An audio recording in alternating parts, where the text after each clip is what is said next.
Everybody, welcome to Prog Monster. My name is Murph. I am the host of this show, a show dedicated to progressive rock and other forms of rock music. So as you can see, we're not in our normal location today. We are filming here live in the park in Guelph. The show we're doing tonight is called Metal, which is a show that we do every second week involving either a newer metal band from the previous 10 years or an older band that goes back further than that. So normally I would apologize for all the noises, but there's no point. You know that you're going to get that out here. You're going to get people that are talking. You're going to get birds. You're going to get bitten to death probably too. So anyways, I wanted to try it. I've never tried one outdoors, and this will be my first and possibly only one. So tonight we're doing a metal band called Beast in Black. They have 3 studio albums. I'm going to just talk about the band a little bit first before we get going, but first I got to find out the right page with my notes on it, which I did have, but things have moved along. So this band came out roughly in about 2015, featuring 5 people. It's a Finnish band from Finland, a power metal, heavy metal band. Featured here is Anton Kabanen. He's the lead guitarist, vocalist, also plays keyboards and some synthesizers. You have Yanis Papadopoulos, who is of course Greek, and he is the lead vocalist. Some extraordinary talent here. Kasperi Hakkanen, he is the rhythm guitarist.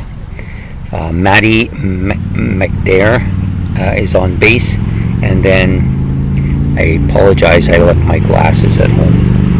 Adi Polagandos is on the drums, and the original drummer was Sami Hannanen, sorry. So this band came out. It plays power metal primarily, also playing dark metal, well, not dark metal, but heavy metal as well. My experience with listening to this, I've listened to all 3. They have 3 studio albums. Berserker, which is the first one. From Hell with Love, which is the second one. And then the final album is Dark Connection, which came out fairly recently, about 2021. So the 3 albums that they did, Berserker is the reason I chose them is because I listened to the album Berserker. Very good raw power metal with heavy metal with lots of synthesizers, lots of keyboards, lots of really good guitar solos in here. The guy's voice is actually, to be quite, it's such a range. He almost sounds like a girl at points, and then other points he's got a real growly voice. Very strong, very forward voice, heavy voice. He does. They do a couple tracks on the album that almost have a Judas Priest sound to them, and he does the vocals very well for those tracks. So on the first album, we're going to talk a little bit about is Berserker. Actually, listen to this one right through a couple times. Lots of good tracks on this. Blind and Frozen. I really like this track. Lots of keyboards, lots of synthesizers. Some really heavy guitar riffing here on this song. His vocals are high like a female, but and it gets a little bit heavier as they go along. Very, very good guitar soloing on this particular track too. The other song I liked quite a bit on this was Blood of a Lion, which I found some strong drumming. Vocals were again, we got to get that female part in, but very strong. And I do apologize for the brightness, but I wasn't able to find a spot that was concealed enough to keep the light completely out. Yeah, he's got some great keyboard tracks on it, some nice symphonic parts on this song as well. The main thing about this particular album is that it's got a raw, heavy metal sound to it.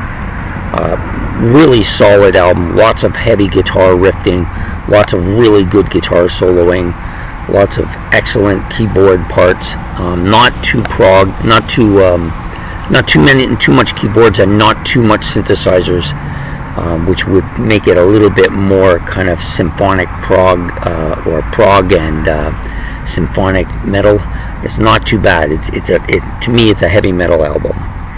The other two albums that you need to consider here, his second album, which is From Hell with Love. This one is much more commercial sounding. A lot. It's almost like they decided to dispense with the raw sound and go right for the commercial sound. Lots of prog here, a little bit of prog here. Lots of symphonic sounds to their music. A lot of keyboards, a lot of synthesizers. His voice is more mellow, mainstream. The guitar solos sound really kind of stylized for that type of music altogether. Yeah, it's just really not, I didn't like it nearly as much, but it's still a really solid album. If you like, sorry, animals are having at me here. Yeah, if you like that kind of commercial sounding heavy metal, you will like this album. This album did very well in Finland as well. It was number one. And I think there was one other country, I think it was the United Kingdom, it actually came number 2 in. So the third album, Dark Connections, all three on Nuclear Blast, of course. This one, kind of somewhere in the middle between the two albums. It does have some raw sound to it, some songs that could easily slip into that first album, Berserker. But a lot of it also sounds like it could also be on their second album, because it's got that commercial sound. But then there's an element that isn't on either album. It's very kind of subdued, almost.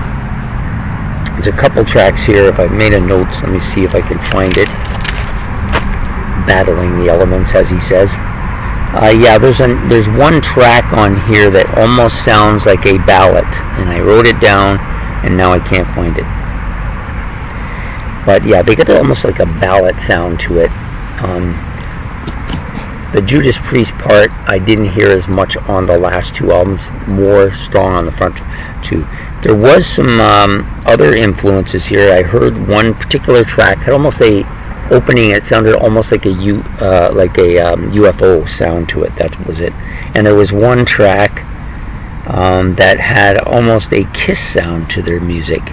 Not so blatant, like just a hint of it, you know, a little bit of the freely guitar sounding to it. So obviously they've been influenced by quite a bit of those bands in the 70s, maybe a few of them in the 80s as well. Yeah, so an excellent, you know, that last album was better, I think, than the second one. It didn't do as well as the second album because it wasn't as commercial sounding, but it did do okay.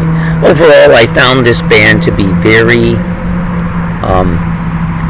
very heavy on the guitars. In periods of their music, also lots of keyboard and synthesizer parts to the music. The drumming ranges anywhere from that kind of 80-ish, early 80-ish sounding Judas Priest all the way up to that really speed metal sound to it. Quite a few of their songs have that to them as well. And this is a band that I can see myself listening to a little bit more given time. I'd like to do the second and third album a little bit, spend a little bit more time with them. I didn't get to listen to them more than once.